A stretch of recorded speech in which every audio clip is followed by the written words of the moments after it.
মনে হয় যে তারা আমাকে এখন যে আচ্ছা তোমাদের সমস্যাটা কি, হোয়াট ইজ ইয়ার প্রবলেম? হ্যাঁ, কি সমস্যা তোমাদের? আরেকটা কথা বলবো, কিছু মনে করবেন না। সেটা হচ্ছে শুধু ওই নেতা, আমাদের মতো নেতাদের কথা শুনে দৌড়াবেন না। ভালো মন্দ বিচার করার কথা শিখবে নিজেরা, কারণ আপনারা শিক্ষক। আপনাদেরকে প্রতি মুহূর্তে চিন্তা করতে হবে যে আমি আমার জাতিকে কি দিয়ে যাব। আমার জাতিকে আমি তখনই দেবো যখন আমি একটা ছেলেকে সঠিকভাবে শিক্ষিত করে গড়ে তুলতে পারবো। প্রেসিডেন্ট জিয়া রহমান সাহেব অল্প দিন ছিলেন, তাই না? একেবারে অল্প দিন। এই অল্প দিনে 3.5 বছর 4 বছরে তার কাজ করার সুযোগ পেয়েছিলেন। এই 4 বছরে কিন্তু তিনি সাধারণ মানুষের কাছে, নতুন ছেলেরা তাকে চেনে না, যারা নতুন প্রজন্ম কি কি বলছে জেনজি, জেনজি নতুন প্রজন্মের ছেলেরা তাকে চেনে না, দেখেনি, জানেও না তার কি গুণ ছিল তার। আমরা তাকে দেখেছি, আমরা তাকে দেখেছি এই মাত্র 3.5-4 বছর সময়ের মধ্যে কি আমূল পরিবর্তন তিনি নিয়ে এসেছিলেন। এবং শিক্ষা ব্যবস্থার জন্য কি কাজ তিনি শুরু করেছিলেন। একটা কথা আমার মনে আছে যে এসএসসি পরীক্ষায় 50 নম্বর দিয়েছিলেন। এই 50 নম্বর থাকবে একটা ছেলে যদি একজন নিরক্ষর মানুষকে সাক্ষরতা দান করতে পারে, তাহলে থেকে 50 নম্বর দেওয়া। তিনি এটাকে ইন্ট্রোডিউস করেছিলেন। এগুলো হচ্ছে সুদূর প্রসারী চিন্তা। বেগম খালেদা জিয়া মেয়েদের জন্য প্রথম যে কাজটা শুরু করেছিলেন, আপনাদের মনে আছে কি না? উপবৃত্তি আরো পরে, প্রথমে ছিল শিক্ষার বিনিময়ে খাদ্য। মনে আছে? প্রাইমারি স্কুলে মেয়েটাকে পাঠালে সে খাদ্য পাবে।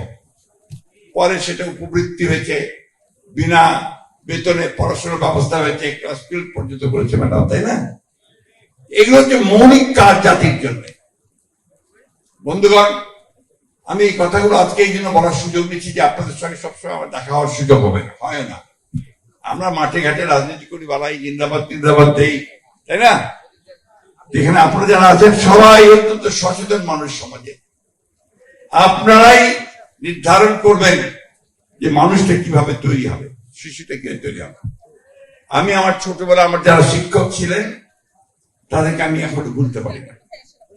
মনে হয় যে তারা আমাকে এখন যে আচ্ছা তোমাদের সমস্যাটা কি, হোয়াট ইজ ইয়ার প্রবলেম? হ্যাঁ, কি সমস্যা তোমাদের?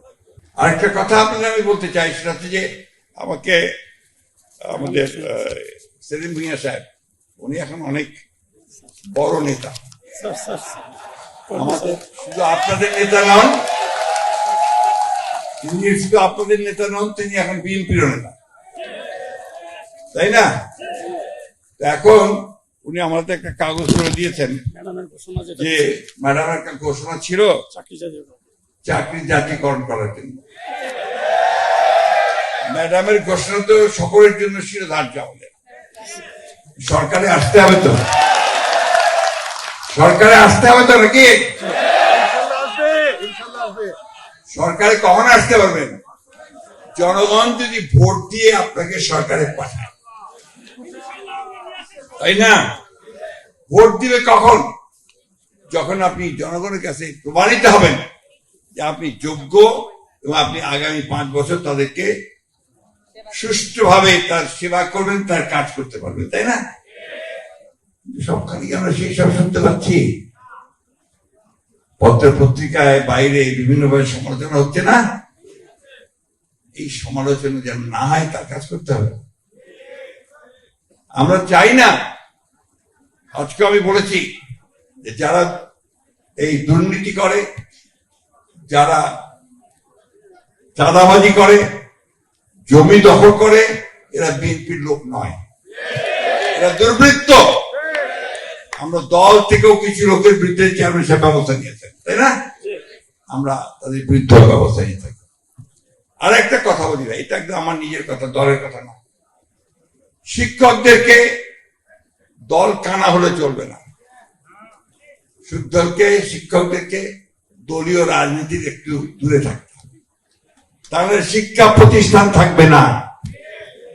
কথাটা আপনাদের ভালো লাগবে না আমি জানি, কারণ আওয়ামী লীগ যে অবস্থা তৈরি করে দিয়ে গেছে, সে একেবারে পিয়ন থেকে চাপরাস থেকে শুরু করে গভর্নিং বডির প্রেসিডেন্ট পর্যন্ত সে আওয়ামী লীগের চাকর বাকরতে ঢুকে দিয়ে গেছে, তাই না? সেখান থেকে বের করে আনতে হবে, তো বের করে নিয়ে এসে আপনার যেন ভালো সুস্থ